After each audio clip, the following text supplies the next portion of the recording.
নীলের মাথায় সেই প্রশ্নটা ঘুরপাক খাচ্ছে, বাট প্রশ্নটা শিবিনকে করতে পারছে না। আর শিবিনের কোনো কথা ওর কানে ঢুকছে না। নীল আস্তে আস্তে হেঁটে চলে যায়। ওর এতদিন ভুল কাউকে ভালোবেসে নিজের ভালোবাসাকে কষ্ট দিয়ে এসেছে। আকাশের দিকে তাকিয়ে আছে নীল, আর চোখ থেকে পানি পড়ছে। হাতে ফোন বাজছে, সেদিকে কোনো খেয়াল নেই নীলের। অনেকক্ষণ পর কাঁধে কেউ হাত রাখতেই পেছন ঘুরে তাকালো নীল। সৌমিক দাঁড়িয়ে আছে। নীল কিছু না বলে আবার আকাশের দিকে তাকালো। নীল রাইট? তুমি কাঁদছো? সৌমিকের কথায় গালে হাত দিয়ে দেখে সত্যিই চোখে পানি। নীল এতক্ষণ বুঝতেই পারেনি ওর চোখে জল। তখন সৌমিক বলতে শুরু করে, শিবিনের কথায় তুমি কষ্ট পেয়েছো? ওর কথায় কিছু মনে করো না। অ্যাকচুয়ালি পরি ওর আত্মা বলতে পারো। পরির সাথে কেউ কিছু করলে বা ওকে কেউ কষ্ট দিলে শিবিন নিজেকে ঠিক রাখতে পারে না, জ্যান্ত কবর দিয়ে দেয়। 13 বছর আগে ওর সেই খারাপ ইনসিডেন্ট, এরপর শিবিন পরীকে নিয়ে আরও বেশি সিরিয়াস হয়ে যায়। পরি কাউকে পরোয়া করে না, শুধুমাত্র শিবিনের ওভার অ্যাফেকশানের জন্য। আগে কিন্তু পরি একদম এরকম ছিল না। ও খুব মিষ্টি শান্ত মেয়ে ছিল, সবাইকে খুব ভালোবাসতো। ওর মা বোন ওকে এত অবহেলা করতো, কখনো ভালোবাসতো না। তারপরও ওর কোনো অভিযোগ ছিল না ওদের প্রতি। এত পিচ্ছি একটা মেয়ে, তবুও খুব ম্যাচিউর ছিল। ওর পাকা পাকা কথা শুনে যে কেউ ওকে ভালোবাসতে বাধ্য। সেই হাসি খুশি মেয়েটা 15 বছর আগেই হারিয়ে গিয়েছিল। তারপর 13 বছর আগের সেই ইনসিডেন্ট ওকে পুরো চেঞ্জ করে দেয়। নীল এবার ঘুরে সৌমিকের দিকে তাকিয়ে বলল, কি হয়েছিল শ্রীর সাথে? তখন সৌমিক বলতে শুরু করলো, তুমি তো জানো শিবিনের মামা মামি পরি রিয়েল বাবা মা না। ওর বাবা মাকে সেটা শিবিনের মামি জানেন না, তাই উনি ভাবতেন হয়তো কারো পাপের ফলও বা রাস্তা থেকে কুড়িয়ে পেয়েছেন। তাই প্রথম থেকেই পরীকে উনি একদম পছন্দ করতেন না। আর রাঁচিকে তো চিনই, রাঁচি ওর মায়ের মতো পরীকে সহ্য করতে পারতো না, কারণ সুমন আঙ্কেল রাঁচির থেকে পরীকে বেশি ভালোবাসতেন। আঙ্কেল আন্টিকে দিয়ে প্রমিস করিয়েছেন পরীর মায়ের ভালোবাসা না দিলেও কখনো যেন পরি জানতে না পারে পরীর বাবা মা ওরা না। তাই উনি সেটা কখনো কারো সামনে প্রকাশ করতেন না, বাট ওনার রাগ থেকেই যেত, যা পরীকে কষ্ট দিয়ে উনি বের করতেন। একবার ওদের ফ্যামিলি কক্সবাজার ঘুরতে গিয়েছিলেন। সমুদ্রের পানিতে নেমে খেলছিল রাঁচি আর পরি। রাঁচি ইচ্ছে করে গভীরে গিয়ে পড়ে যাওয়ার অ্যাক্টিং করে। পাশেই ছিলেন সুমন আঙ্কেল, উনি রাঁচিকে পানি থেকে তুলে আনেন। কিনারায় উঠেই রাঁচি সব ব্লেম পরির উপর দিয়ে দেয়। পরি ওকে ধাক্কা দিয়ে ফেলে দিয়েছে। পরির কথা সেদিন না শুনেই আঙ্কেল পরীকে চর মেরেছিলেন। পরীর আঙ্কেল সত্যিই খুব ভালোবাসতেন, নিজের মেয়ে ভাবতেন, বাট অহেতুক চর খেয়ে সেদিন ছোট্ট পরীর হৃদয়ে অনেক বড় আঘাত লাগে। সবাই ওকে কষ্ট দেয়, এটা মেনে নিয়েছে, বাট ওর বাবা কি করে ওকে মারতে পারলেন? আর সাথে ছিল আন্টির মার আর বকা। তারপর থেকে পরি আঙ্কেলের কাছে বেশি যেত না, একা থাকতো। তার কিছুদিন পর রাঁচি খেলতে গিয়ে হোঁচট খেয়ে সিঁড়ি দিয়ে পড়ে যায় এবং পা ভেঙে ফেলে। তার ব্লেমও পরির উপর দেয় রাঁচি। পরি ওকে ধাক্কা দিয়ে ফেলে দিয়েছে। এসব শুনে আন্টি পরীকে অনেক মারেন, মেরে সেন্সলেস করে ফেলেন। তখন আঙ্কেল রাঁচির সাথে হসপিটাল ছিলেন, তাই এসব কিছু উনি জানতেন না। বাসায় এসে পরীর অবস্থা দেখেন উনি, তখনই পরীকে হসপিটালাইজ করেন। শিবিন খবর পেয়ে তখনই বেরিয়ে চলে যায়। পরীর সারা শরীরে ইনজুরি ছিল। এসব দেখে শিবিন সহ্য করতে পারেনি, জোর করে পরীকে সাথে করে নিয়ে চলে আসে কলকাতা। তারপর পরি বেশ ডিপ্রেশনে ছিল। ছোট একটা বাচ্চা বাবা মাকে ছাড়া থাকবে কি করে? আর তখন শিবিনের ট্রেনিংও ছিল। শিবিন পরীকে ছেড়ে যেতে চাইছিল না। শিবিনের বাবা মা নিজেদের উপর পরীর রেসপন্সিবিলিটি নিয়ে শিবিনকে নিশ্চিন্তে যেতে বলেন। শিবিনের বাবা মা পরীকে খুব ভালোবাসতেন, পরীকে একটা নর্মাল লাইফ দেওয়ার অলওয়েজ চেষ্টা করতেন। ওনারা নিজের মেয়েই ভাবতেন পরীকে। সবার ভালোবাসা পেয়ে আবার আগের মতো হয়ে যাচ্ছিল পরি। এখানের একটা স্কুলে অ্যাডমিট করান পরীকে। পরীর পড়াশোনা, বন্ধুবান্ধব সব নিয়ে ভালোই চলছিল। তারপর নীল পরের কথা শোনার জন্য সৌমিকের দিকে তাকিয়ে আছে, বাট সৌমিক এসব না বলে বলল, আমি শুনেছি রাঁচিকে তুমি ভালোবাসতে। পরি জোর করে তোমায় বিয়ে করে। পরি ছেলেদের একদম টলারেট করতে পারতো না। তোমাকে কিভাবে ভালোবেসেছে আমি জানি না, তবে শুধু এটুকুই বলবো, পরি বাইরে থেকে যতটা স্ট্রং, ভেতরে তার থেকে অনেক বেশি উইক। ও মেন্টালি সিক। ও লাইফে ভালোবাসা থেকে কষ্টটা বেশি পেয়েছে, তাই সবার মাঝে নিজের জন্য একটু ভালোবাসা খোঁজে। তোমার একটু ভালোবাসা ওকে পুরো সুস্থ করতে পারে নীল, তোমার অবহেলা ওকে আরও অসুস্থ করে ফেলবে। তখন নীল বলে, খুব ভালোবাসি ভাইয়া, সুস্থ করবো আমি ওকে, ওর লাইফ আমি চেঞ্জ করব। সৌমিক তখন বলে, এই সুযোগ পাবে কিনা আই ডোন্ট নো। শিবিন পরীকে তোমার কাছে কখনোই থাকতে দেবে না। তোমরা কি কি করেছো ওর সাথে এভরিথিং শিবিন জেনে গেছে। পরি বিডি যাওয়ার পর থেকে আমরা কিছু সিরিয়াস কেস নিয়ে ভীষণ বিজি হয়ে পড়েছিলাম, পরপর 2টা সিক্রেট মিশন। এজন্য পরীর সেরকম খোঁজ রাখতে পারেনি শিবিন, তাই এত বড় ব্লান্ডার পরি করে ফেলেছে। পরশু বাসায় ফিরেই তপুর সাথে দেখা করে আর ভয়ে শিবিনকে সব বলে দেয় তপু। এবার আমি তোমাকে একটা অ্যাডভাইস দেই, তোমাকে শিবিনের কাছে যেভাবে হোক প্রমাণ করতে হবে তুমি পরীকে শিবিনের মতো করে ভালোবাসো, তাহলেই পরীকে তুমি পাবে, না হলে শিবিনের পারমিশন ছাড়া ওর ছায়াও দেখতে পারবে না তুমি। তখন নীল বলে, শ্রীর জন্য আমি সব করতে পারবো, ওকে আমার কাছ থেকে কখনোই দূরে যেতে দেবো না। নীল অন্যদিকে ঘুরে হাতের মুঠ শক্ত করে বলল, রাঁচির জন্য সব কিছু হয়েছে, ছাড়বো না ওকে, সব কিছুর জবাব দিতেই হবে রাঁচিকে। আমি আসছি রাঁচি, খুব তাড়াতাড়ি তোমার কাছে আসছি, বাট এবার তোমার সেই ফালতু লাভার হয়ে না, আমার পরীর হাজবেন্ড হয়ে। এদিকে রাজশ্রী খুব উত্তেজিত হয়ে পড়েছে নীল ফোন ধরছে না দেখে। তপুও ফোন ধরছে না। নীলের সাথে সকাল থেকেই কোনো কন্ট্যাক্ট নেই রাজশ্রীর। রাজশ্রী শুধু তপু আর নীলের সাথে কন্ট্যাক্ট করার চেষ্টা করছে। ফোন রেগে সকালে ভেঙে দিয়েছিল, তাই ওর লোক রাজশ্রীর সাথে কন্ট্যাক্ট করতে পারছে না। সৌরভ নীলিমাও চেষ্টা করছেন রাজশ্রীকে শান্ত করার, বাট ও দরজায় খুলছে না। ভেতর থেকে ভাঙচুর করছে রাজশ্রী। কেন নীল ওর ফোন ধরবে না? Megha situation out of control দেখে সমুদ্রকে ফোন দিল। সমুদ্র রাজশ্রীর উপর রেগেছিল, তাই কাল থেকে রাজশ্রীর সাথে কোনো কথা বলেনি। এখন মেঘার কাছ থেকে সব শুনে আর রাগ করে থাকতে পারেনি, জলদি বেরিয়ে পড়ে। সমুদ্র দরজার সামনে এসে নক করে, বাট ভেতর থেকে কোনো আওয়াজ এখনো আসছে না। এবার সমুদ্র আদুরি গলায় বলল, প্রিন্সেস প্লিজ দরজা খোল। তুই যদি আমাকে একটু ভালোবেসে থাকিস তাহলে এখন দরজা খুলবি, আর না হলে আজকের পর থেকে আর কখনো আমাকে পাবি না। চলো যাবো আমি। সমুদ্রের কথা শেষ হতেই রাজশ্রী দরজা খুলে দেয়। সমুদ্র ভেতরে গিয়ে রাজশ্রীকে জড়িয়ে ধরে বলে, কি হয়েছে তোর? এমন পাগলামো করছিস কেন? তোকে এভাবে দেখলে আমার খুব কষ্ট হয়, কেন বুঝিস না? I want Neel, I want to talk with Neel right now. Rajashree চিৎকার করে কথাটা বলল। সমুদ্রের ফোন বের করে নীলকে কল দিল, বাট ওপাশ থেকে নীল কল রিসিভ করলো না। এদিকে রাজশ্রীকে শান্ত করতে পারছে না সমুদ্র। সমুদ্র বলল, প্রিন্সেস প্লিজ আমার কথাটা শোন। নীল হয়তো বিজি বা ফোন ওর কাছে নেই, তাই ধরতে পারছে না। তুই প্লিজ একটু শান্ত হয়ে বস। না, আমি কথা বলবো এক্ষুনি। আমাকে জাস্ট 5 মিনিট সময় দে, আমি কথা বলার ব্যবস্থা করছি। সমুদ্র রাজশ্রীকে বসিয়ে ফোন দেবে, তখনই ল্যাপটপে নীলকে দেখা যাচ্ছে।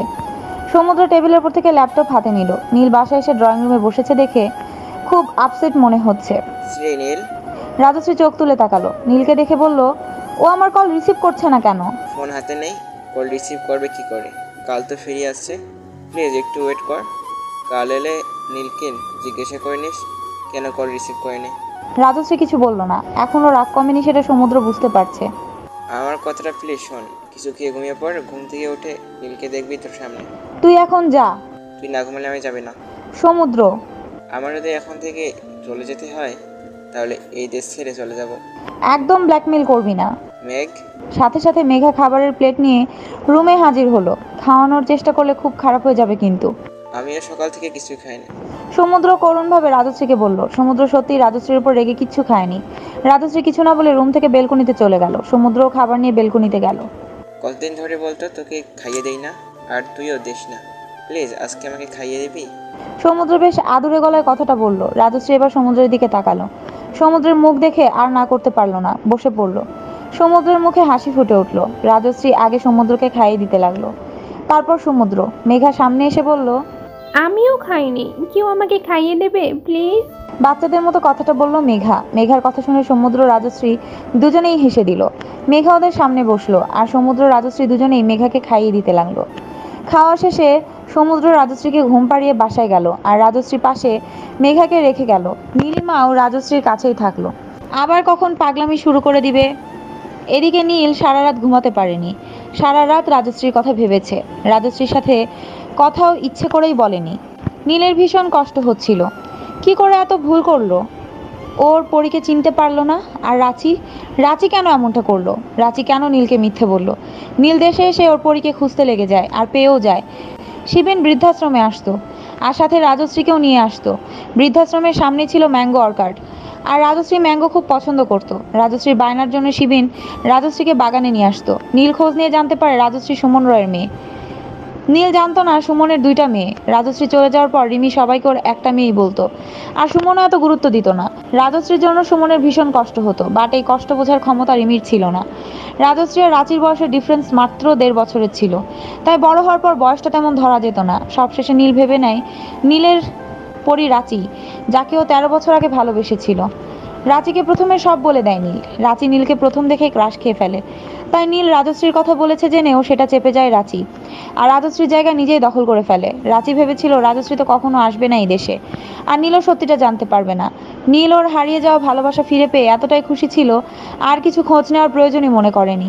প্রায় 1.5 বছর রাঁচির সাথে প্রেম করার পর বিয়ের ডেট ফিক্সড হয়, আর বিয়ের রাতে রাজশ্রী নীলকে কিডন্যাপ করে নিজে বিয়ে করে ফেলে। নীল সারা রাত আকাশের দিকে তাকিয়ে ভেবেছে ওর ভালোবাসা সত্যি ছিল, তাই ভুল করে হলেও ভুল কারোর সাথে ওর বিয়ে হয়ে যায়নি। নীলের রাজশ্রীর কাছে যেতে ইচ্ছে করছে, রাজশ্রীকে শক্ত করে জড়িয়ে ধরে বলতে ইচ্ছে করছে, আমি শুধু তোমাকে ভালোবাসি পরি, তোমাকে ছাড়া এবার বাঁচতেও পারবো না। প্লিজ আমাকে ছেড়ে কখনো যেও না। নীল ভেবে নেয় কাল দেশে ফিরেই আগে রাঁচির মুখোমুখি হবে, তারপর রাজশ্রীর কাছে যাবে। রাঁচি বাগানের দোলনায় বসে প্রাকৃতিক বাতাস উপভোগ করছিল। হঠাৎ কেউ হাত ধরে টেনে দাঁড় করিয়ে জোরে একটা থাপ্পড় মারে রাঁচিকে। রাঁচি গালে হাত দিয়ে অবাক হয়ে সামনে তাকালো। রক্তবর্ণ চোখ নিয়ে দাঁড়িয়ে আছে নীল। নীল তুমি? কি অবাক হচ্ছ?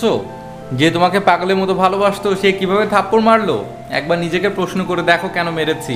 রাঁচি মাথা নিচু করে কেঁদে দিল, কাঁদতে কাঁদতে বলল, আমি তোমাকে সব সত্যি জানানোর জন্যই সেদিন তোমার অফিসে গিয়েছিলাম নীল, কিন্তু জাস্ট শাট আপ।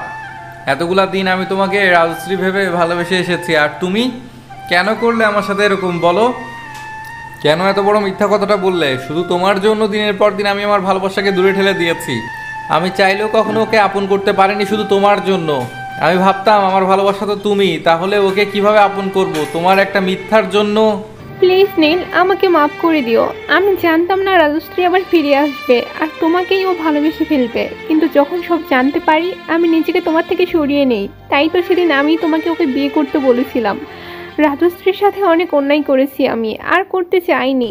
কেন প্রথম থেকেই আমাকে সত্যিটা বললে না? আজ শুধু তোমার জন্য আমার পরীকে আমি কষ্ট দিয়েছি, শুধু তোমার জন্য অন্যদের মতো সুস্থ স্বাভাবিক না। আমি না হয় তোমাকে ক্ষমা করে দিলাম, তুমি নিজেকে নিজে ক্ষমা করতে পারবে তো কখনো? নীলের কথা শুনে রাঁচি মাটিতে বসে পড়ল। 5 মাসের প্রেগনেন্ট রাঁচি এভাবে বসায় পেটে একটু চাপ লেগে আহ করে উঠল। নীল এবার ভালো করে রাঁচির দিকে তাকালো। নীল কিছু বলতে যাবে, কোথা থেকে তুর্য এসে রাঁচিকে বসা থেকে তুললো। তোমাকে কতবার বলেছি এভাবে কখনো বসবে না। এখন যদি পেটে জোরে চাপ লাগতো কি হতো? রাঁচি এবার তুর্যকে জড়িয়ে ধরে জোরে জোরে কেঁদে দিল। রাশি, কান্না বন্ধ করো, কাঁদলে আরও অসুস্থ হয়ে পড়বে। কি হয়েছে আমাকে বলো। তুর্জয়ের কথা না শুনে রাঁচি কেঁদেই চলেছে। এবার তুর্জয়ের সামনে নীলের দিকে তাকালো। ভাই আপনি? রাঁচি প্রেগনেন্ট? তুর্জয় কিছু বলল না। সরি, আমি জানতাম না। শুধুমাত্র এই বেবির জন্য আজ তোমাকে মাফ করে দিলাম রাঁচি, আর না হলে অনেক ভয়ঙ্কর শাস্তি পেতে তুমি, আমার কলিজাকে কষ্ট দেওয়ার শাস্তি। এই বলে নীল তুর্জয়ের বাসা থেকে বেরিয়ে আসে। নীল বাসায় না ফিরে সে নদীর পাড়ে গেল। এখানে বসে নিজের কষ্টটা দূর করবে নীল, তারপর রাজশ্রীর কাছে যাবে। নীল সামনে নদীর দিকে তাকিয়ে বলল, আমি তোমার সামনে কিভাবে যাব পরি? কিভাবে তোমার সামনে গিয়ে দাঁড়াবো? আমি জানি তোমার আমার সাথে কাটানো মুহূর্ত একদম মনে নেই, বাট আমার তো মনে আছে। তোমাকে কথা দিয়েছিলাম কখনো তোমাকে কষ্ট দিব না, আগলে রাখবো। আমি আমার কথা রাখিনি। কিভাবে ক্ষমা করব আমি নিজেকে, যাকে এতগুলো বছর না দেখেই ভালোবেসেছি? তাকে চিনতে কি করে ভুল করলাম আমি? নীলের চোখ থেকে পানি পড়ছে। নীল রাজশ্রীর সাথে কাটানো দিনগুলোর কথা ভাবছে। কত সুন্দর ছিল সে পিচ্চি 2 ছেলে মেয়ের একসাথে দিনগুলো। আজও নীলের সাথে কোনো কন্ট্যাক্ট করতে পারলো না রাজশ্রী। খবর পেয়েছে নীল বাংলাদেশে চলে এসেছে, আর এটাও জেনেছে শিবিন বাসায় ফিরেছে। নীলের উপর রাগ উঠলেও শিবিনের কথা শুনে মন ভালো হয়ে গেল রাজশ্রীর। রাজশ্রী জানে খুব তাড়াতাড়ি শিবিনের সাথে ওর দেখা হবে। অনেক কথা বলার আছে রাজশ্রীর ওর ভাইকে। রাতে চেয়ারেই নীলের জন্য ওয়েট করতে করতে ঘুমিয়ে পড়ে রাজশ্রী। নীল রুমে এসে রাজশ্রীকে চেয়ারে বসে ঘুমোতে দেখে রাজশ্রীর সামনে হাঁটু গেড়ে ফ্লোরে বসলো।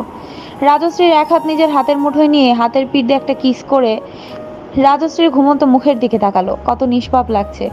রাজশ্রীর মুখ দেখে নীলের কষ্টটা আরো বেড়ে গেল। কিছুক্ষণ রাজশ্রীকে দেখে নীল রাজশ্রীকে কোলে তুলে বিছানায় শুয়ে দিল। তারপর নিজে ফ্রেশ হয়ে এসে রাজশ্রীকে বুকে জড়িয়ে নিয়ে ঘুমিয়ে পড়লো। এই দুটো রাত ভালো ঘুম হয়নি নীলের। আজ শান্তিতে ঘুমাবে। রাজশ্রী ঘুমের ঘরে নীলকে আরো ভালো করে জড়িয়ে ধরলো। নীলের মুখে হাসি ফুটে উঠল। নীল মনে মনে বলল, এভাবেই আমার কাছে থেকো পরি, প্লিজ আমাকে ছেড়ে চলে যেও না। তোমাকে ছাড়া এইবার হয়তো বাঁচতে পারবো না। তুমি যে আমার অস্তিত্বে মিশে গেছো। যত কষ্ট দিয়েছি সব ভালোবাসা দিয়ে মুছে দিব আমি। অনেক ভালোবাসবো। আমাদের মধ্যে আর কখনো কেউ আসবে না। সকালে ঘুম থেকে উঠে চোখ খুলে নীলকে দেখে রাজশ্রী একটু অবাক হলো। এই 2 দিন কোনো কন্টাক্ট না রাখার জন্য রাগে মুখ লাল হয়ে গেল রাজশ্রীর। নিজের থেকে নীলের দুহাত ঠাস করে ছাড়িয়ে নিল। এতে নীলের ঘুমও ভেঙে গেল। রাজশ্রীকে রেগে থাকতে দেখে একটা দীর্ঘ শ্বাস ফেলল নীল। বিছানায় উঠে বসলো। এদিকে রাজশ্রী কিছু না বলে শুধু রাগে ফুসফুস করছে। আই এম সরি পরি। পরি ডাকটা শুনে রাজশ্রীর মনে হলো রাগের আগুনে কেউ ঘি ঢেলে দিয়েছে। রক্তবর্ণ চোখ নিয়ে নীলের দিকে তাকিয়ে বলল, আর একবার পরি বললে আমি কি করবো আমি নিজেও জানি না। আমি এক কথা বারবার বলতে পছন্দ করি না, তবুও তোমাকে অনেকবার বলেছি অন্যর ভালোবাসা নিয়ে একদম আমার কাছে আসবে না। তোমার কাছে পরি রাখি, নট মি। তাই আমাকে এটা ডাকার সাহসও দেখাবে না। পরি শুধু আমাকে ভাইয়া ডাকবে, আর কেউ না, বুঝেছো? শ্রী তুমি। আর একটা কথাও বলবে না তুমি। তোমাকে ভালোবাসি বলে এটা একদম ভাববে না তুমি যা ইচ্ছে তাই করবে। আর আমি কিচ্ছু বলবো না। তোমার শরীরে আঘাত করতে পারবো না, বাট এর থেকেও ভয়ঙ্কর কিছু করতে পারবো আমি। নীল কিছু না বলে একদৃষ্টিতে রাজশ্রীর দিকে তাকিয়ে আছে। রাজশ্রী রেগে বিছানা থেকে উঠে গেল। বেডসাইড টেবিলে নীলের ফোন দেখে রাগ আরও 3 গুণ বেড়ে গেল। টেবিল থেকে ফোনটা তুলে দেয়ালে ছুঁড়ে মারল রাজশ্রী। ছোট ছোট টুকরো সারা রুমে ছড়িয়ে পড়লো। নীল কিছু বলল না। নীল বিছানা থেকে উঠে ওয়াশরুমে চলে গেল। নীল কিছু না বলে চলে যাওয়ায় রাজশ্রীর রাগ আরও বেড়ে গেল। রাগ যখন কন্ট্রোলের বাইরে চলে যায় রাজশ্রী নিজেকে পাগল পাগল লাগে। হাতের কাছে যা পায় তাই ভেঙে ফেলে। টেবিল থেকে পানির জগ হাতে নিয়ে এটাও দেয়ালে ছুঁড়ে মারে। কাচের জগ ভেঙে অনেকগুলো টুকরো হয়ে যায়। শব্দ শুনে নীল জলদি ওয়াশরুম থেকে বের হয়। রাজশ্রী সারা মুখ লাল হয়ে আছে। নিচ থেকে একটা কাঁচের টুকরো তুলে হাতে চেপে ধরবে নীল জলদি এসে রাজশ্রীর হাত ধরে ফেলে। আগের ইনজুরি এখনো পুরোপুরি সারেনি, আবার হাত কাটতে চাইছো? তোমার সব পাগলামো মেনে নিল, এই পাগলামো এখন থেকে আর মেনে নেব না। একটা কথা মাথায় ঢুকিয়ে নাও, এই শরীরের উপর তোমার আর কোনো অধিকার নেই। আজ থেকে সব অধিকার আমার, তাই আর কখনো এই শরীরে আঘাত করার কথা মাথায়ও আনবে না।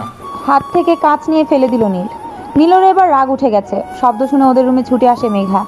দরজায় নক করে। নীল গিয়ে দরজা খুলে দেয়। কি হয়েছে নীল? নীল কিছু না বলে ফ্লোর ইশারা দিয়ে দেখালো। মেঘা হালকা হেসে বলল, আমার বোনকে পাগল করে এই 2 দিন কোনো কন্টাক্ট রাখোনি কেন? রাগ তো উঠবেই, জানো না ও তোমার সাথে কথা না বলে থাকতে পারে না? নীল রাজশ্রীর দিকে তাকিয়ে বলল, এই ভুল আর কখনো হবে না। মেঘা বলল, মনে থাকে যেন, আমি কাউকে পাঠিয়ে দিচ্ছি, ফ্লোর ক্লিন করে দেবে। মেঘা নিচে চলে যায়। নীলিমা ব্রেকফাস্ট রেডি করছে। নীল রাজশ্রীর কাছে এসে হাত ধরে টেনে ওয়াশরুমে নিয়ে যায়, ফ্রেশ করে দেয়। রাজশ্রী কিছু না বলে শুধু রাগে ফুঁসছে। নীলের ওপর রাগ দেখাতে না পারলে অন্য জায়গায় রাগ দেখাবে। নীল রাজশ্রীকে নিয়ে নিচে নামে। সৌরভ ডাইনিং টেবিলে বসে আছে। কি হয়েছে মামুনি, তুই এত রেগে আছিস কেন? রাজশ্রী কিছু না বলে চেয়ারে বসলো। কারণটা তোমার ছেলে ছাড়া আর কি হবে? নীল, তুই এই 2 দিন কেন যোগাযোগ রাখিস নি কেন? আর কাল কখন বাসায় ফিরলি? রাত 1টা। তুই কারোর সাথে কথা বলিসনি কেন? নীল রাজশ্রীর দিকে তাকিয়ে বলল, আছে কিছু কারণ। নীল চুপচাপ ব্রেকফাস্ট করে রুমে চলে যায়। নীলিমা নিজের হাতে রাজশ্রীকে খাইয়ে দেয়। খাওয়া শেষে রাজশ্রী রুমে গিয়ে দেখে নীল কপালে হাত দিয়ে চোখ বন্ধ করে বসে আছে। রাজশ্রী কিছু বলবে তখনই রাজশ্রীর ফোন বেজে ওঠে। রাজশ্রী কল রিসিভ করে ওপাশে লোকটার কথা শুনতেই এতক্ষণ যে রাগটা কমে যাচ্ছিল তারও বেড়ে ওঠে। রাজশ্রী নীলকে রেগে কিছু বলতে যাবে তখনই একটা পরিচিত কণ্ঠ ভেসে আসে রাজশ্রীর কানে। আর নীল চমকে উঠে চোখ খুলে তাকায়। রাজশ্রী রুম থেকে বেরোবে, নীল তাড়াতাড়ি এসে রাজশ্রীর হাত ধরে ফেলে। রাজশ্রী নীলের দিকে তাকায়। নীল অসহায়ভাবে বলল, প্লিজ শ্রী, কথা দাও আমাকে ছেড়ে যাবে না। নীল, হাত ছাড়ো। আগে প্রমিস করো আমাকে ছেড়ে যাবে না, তাহলে ছাড়বো। আমি সত্যিই তোমাকে খুব ভালোবাসি শ্রী। হো রিয়েলি? এই জন্যই কাল রাঁচির কাছে গিয়েছিলে, রাইট? ভালোবাসো আমাকে আর চলে যাও রাঁচির কাছে, গ্রেট। রাজশ্রী রেগে নীলের কাছ থেকে নিজের হাত ছাড়িয়ে নিল আর রুম থেকে বেরিয়ে গেল। উপর থেকে নিচে এক প্রকার দৌড়ে নামলো রাজশ্রী আর শিবিনকে জড়িয়ে ধরলো। প্রায় 2 বছর পর এত কাছ থেকে দেখছে রাজশ্রী। শিবিনও ভালো করে জড়িয়ে ধরলো রাজশ্রীকে। ওপর থেকে নীল ওদের দেখছে। নীল বুকে চিনচিনে ব্যথা অনুভব করছে। রাজশ্রী চলে যাবে না তো ওকে ছেড়ে? ভাইয়া, আমি জানতাম তুমি খুব তাড়াতাড়ি আমার কাছে আসবে। আমার কলিজা এত কষ্ট আছে জেনেও কি করে দূরে থেকে বল? ভুল করেছি তোকে এই দেশে পাঠানোর পারমিশন দিয়ে। ভাইয়া, তুই আমাকে না জানিয়ে এত বড় স্টেপ কি করে নিলি পড়ি? মাফ করে দিও ভাইয়া, আমি নীলকে ভালোবেসে ফেলেছিলাম আর রাঁচির উপর রেখে কাউকে না জানিয়ে নীলকে বিয়ে করে ফেলি। ও আমার কাছ থেকে বাবা মা কেড়ে নিয়েছে, আমি ওর কাছ থেকে ওর ভালোবাসা কেড়ে নিয়েছি। এটাকে ভালোবাসা বলে না পড়ি। তুই জেদের বয়সে এই স্টেপটা নিয়ে ফেলেছিস। রাশির ওপর রেগে কোনটা ভালোবাসা করেছিস আর কোনটা জেদে করেছিস তুই বুঝতে পারিসনি। বাট এবার আর কোনো ভুল তোকে আমি করতে দেব না। অনেক কষ্ট অপমান সহ্য করেছিস, এবার সেগুলো ফিরিয়ে দেওয়ার সময় এসে গেছে। চল আমার সাথে। শিবিন রাজশ্রীর হাত ধরে চলে যাবে তখনই রাজশ্রীর অন্য হাত নীল ধরে ফেলে। সমুদ্র শিবিনের পেছনে দাঁড়িয়েছিল। নীলিমা, সৌরভ, মেঘা ওরাও এতক্ষণ শিবিন আর রাজশ্রীর কথা অবাক হয়ে শুনছিল। এবার বিস্ময় নিয়ে শিবিনের দিকে তাকালো। শ্রী কোথাও যাবে না ভাইয়া। ও রিয়েলি? তুই বলবে আর আমিও শুনবো, এটা ভাবলে কি করে? রাজশ্রী লিগালি আমার ওয়াইফ, আর ওর বিষয়ে আমার সব কথা শুনতেই হবে। ও এই বাড়ি ছেড়ে কোথাও যাবে না। শিবিন ভ্রুকুচকে বলল, তুই আমাকে আইন শেখাচ্ছ? রিপিট, তুমি আমাকে আইন শেখাচ্ছ? তুমি কি একদিনে আমার পরিচয় ভুলে গেছো? নীল এবার করুণভাবে বলল, প্লিজ ভাইয়া, আমার থেকে শ্রীকে আলাদা করবেন না। আপনি যা বলবেন আমি তাই করব। তবুও আমার থেকে ওকে কেড়ে নিয়েন না। আমি থাকতে পারবো না ওকে ছাড়া। তুমি না রাশিকে ভালোবাসতে, এই কিছুদিনের রাশির প্রতি ভালোবাসা পরির ওপর ট্রান্সফার কি করে হলো? আমি রাঁচিকে কখনোই ভালোবাসি না। আমার ভালোবাসা সবসময়ই রাজশ্রী ছিল। তোমার এই ফালতু কথা অন্য কাউকে গিয়ে বলো, বিশ্বাস করবে, বাট আমাকে না। আমাকে আটকানোর ক্ষমতা এই পৃথিবীর কারণে, সেটা তুমি খুব ভালো করে জানো। আর একটা কথা বলছি, আজকের পর থেকে কখনো পরির সাথে দেখা করা বা কথা বলার চেষ্টা করবে না, মেরে ফেলবো। ভাইয়া তুমি। চুপ, তুই আর একটা কথা বলবি না। এখানে সেই পিচ্ছি রয়ে গেছিস, কোনটা সঠিক কোনটা ভুল বুঝতে শিখিসনি। আর আমাকে না জানিয়ে বিয়ে করে ফেললি। তোকে ভালোবাসি বলে এই শেষবারের মতো মাফ করে দিছি। আর একটা কথা, মুখ থেকে বেরোলে একদম মাফ করবো না। সৌরভ এতক্ষণ চুপচাপ এদের কথা শুনছিল, এবার বলল, তুমি কে? পরির ভাই, ফ্যামিলির সব। তাহলে ওকে নিয়ে যাওয়ার কথা বলছো কেন? রাজশ্রী এখন এ বাড়ির বউ। আমি শুনেছি প্রথম থেকে পরীকে বাবার ভালোবাসা দিয়ে এনেছেন আপনি, তার জন্য আমি কৃতজ্ঞ। আর আন্টি, প্রথমে আপনি পরীকে অনেক কষ্ট দিয়েছেন, এরপর থেকে ভালোবাসা দিয়েছেন। তার জন্য প্রথমে আপনার করা অন্যায় মাফ করে দিলাম। আর না হলে আমার কলিজাকে কষ্ট দেওয়ার শাস্তি আমার মামাকে পর্যন্ত দিয়েছি। আর আপনারা চাইলে ওর সাথে কন্ট্যাক্ট রাখতে পারেন, বাট দেখা করার চেষ্টা করবেন না। নিয়ে যাচ্ছি আমি পরীকে। নীল এক দৃষ্টিতে রাজশ্রীর দিকে তাকিয়ে আছে। এত কষ্ট নীলের মনে হয় আর কখনো হয়নি। নীল কি বলবে বা কি করবে বুঝতে পারছে না। নীল শুধু চাচ্ছে রাজশ্রী যেন না যায়। ভাইয়া, নীলকে ছাড়া আমি থাকতে পারবো না। কেন পারবি না? নীলকে পাওয়ার আগে থাকিসনি, তাহলে এখন পারবি না কেন? তোকে কোনো কথা বলতে বারণ করেছি তো, তাহলে বলছিস কেন? সমুদ্র, বলো ভাইয়া। নিয়ে যাও মেঘার পরীকে, যা। ভাইয়া। রাজশ্রী যেতে না চাইলেও শিবিন জোর করে রাজশ্রীকে নিয়ে চলে যায়। নীল কোনো রিয়াক্ট না করে একভাবে দাঁড়িয়ে আছে। রাজশ্রী চলে যাচ্ছে, সেদিকে কোনো খেয়াল নেই নীলের। নীলের এই অবস্থা দেখে সৌরভ, নীলিমা শিবিনকে অনেক রিকোয়েস্ট করে রাজশ্রীকে না নেওয়ার জন্য, বাট ও শোনেনি। জোর করে রাজশ্রীকে নিয়ে চলে যায়। রাজশ্রী প্রথমে বাধা দিলেও পরে নীলের উপর রেগে আর কিচ্ছু বলেনি। রাজশ্রীর মাথা শুধু তখন এটাই ঘুরছিল, কাল নীল রাঁচির সাথে দেখা করতে গিয়েছে। রাতে রাজশ্রীর রুমে মাথা নিচু করে বসে আছে। নীলের কাছে ওর যেতে খুব ইচ্ছে করছে, বাট এখন কোনোভাবে যেতে পারবে না, সেটাও জানে। কিছুক্ষণ পর খাবারের প্লেট নিয়ে রুমে ঢুকে শিবিন। রাজশ্রী মাথা তুলে তাকালো। কি হয়েছে আমার পরীর? ভাইয়া। ওকে, খাওয়ার পর সব শুনবো। রাজশ্রী মুচকি হেসে একটু সরে বসলো। শিবিন রাজশ্রীর পাশে বসলো। শিবিন খাইয়ে দিচ্ছে রাজশ্রীকে। কিছুক্ষণ পর রাজশ্রী খেতে খেতে বলল, তুমি আগে থেকেই জানতে আমার মা বাবা ওরা না, তাই না? রাজশ্রীর কথা শুনে রাজশ্রীর দিকে তাকালো শিবিন। রাজশ্রীর নজর সামনের দিকে। আমি কি সত্যিই বাস্টার্ড ভাইয়া? রাজশ্রীর কথা শুনে মুহূর্তেই রাগে শিবিনের চোখ লাল হয়ে গেল। রাজশ্রী শিবিনের দিকে তাকালো। আর একটা বাজে কথা বলবি না। কে বলেছে তোকে বাস্টার্ড? রাজশ্রী কিছু না বলে আবার মাথা নিচু করে ফেললো। বল। শিবিন খাবারের প্লেট টেবিলে রেখে দিল। রাজশ্রী শিবিনকে জড়িয়ে ধরে বলল, মামা আর মা বলেছে ভাইয়া। আমার মা বাবাকে জানতে চাই আমি, একবার ওদের জিজ্ঞেস করতে চাই আমি। যদি ওদের জন্য বোঝাই হতাম, তাহলে আমাকে এই পৃথিবীর আলো দেখালো কেন? আমি ওই কথাটাই সহ্য করতে পারছি না ভাইয়া। প্রতি সেকেন্ডে ওদের সেই কথাটা আমার কানে বাজে, নিজেকে মেরে ফেলতে ইচ্ছে করে। শিবিন রাজশ্রীর মাথায় হাত বুলিয়ে দিয়ে বলল, একদম এসব কথা মাথায় আনবি না। তুই আমার জন্য, তোর বৌমনির জন্য বাঁচবি। তোর কিছু হলে আমাদের কি হবে? শুধু তোর জন্য আমি সুমিকে বিয়ে করেছি। ও কখনো মাহাতে পারবে না জেনেও ওকে অ্যাকসেপ্ট করেছি। তুই আমাদের কাছে কি জানিস না? আমি বৌমনির কাছে যাব। নিয়ে যাব, ওখানে সব হিসেবে মিলিয়ে খুব তাড়াতাড়ি তোকে এখান থেকে চলে নিয়ে যাব। আমার নীলকেও চাই ভাইয়া। চল ঘুমাবি। তুমি? আর একটা কথা বলবি না, চল, অনেক রাত হয়েছে। রাজশ্রী বিছানায় শুয়ে পড়ল আর শিবিন রাজশ্রীর মাথায় হাত বুলিয়ে দিল। রাজশ্রী ঘুমিয়ে গেলে রাজশ্রীর মুখের দিকে তাকিয়ে শিবিন মনে মনে বলল, আমি আসছি রবিন চৌধুরী। আপনার পাপের ঘোড়া পূর্ণ হয়ে গেছে। অনেক পাপ করেছেন আর আমিও অনেক চুপ থেকেছি। এবার আপনার মুখে মুখে হওয়ার সময় এসে গেছে। খুব ভুল করে ফেললেন আমার বোনকে বাস্টার্ড বলে। ভুল না, অন্যায় করেছেন, আর অন্যায়কারীকে কখনো মাফ করে না শিবিন। রাজশ্রী সকালে ঘুম থেকে উঠে দেখে ওর মাথার কাছে বসে ল্যাপটপে কাজ করছে শিবিন। রাজশ্রী মুচকি হেসে বলল, গুড মর্নিং ভাইয়া। মর্নিং, জলদি ফ্রেশ হয়ে আয়, তোর জন্য সমুদ্র ওয়েট করছে। সমুদ্র এসেছে?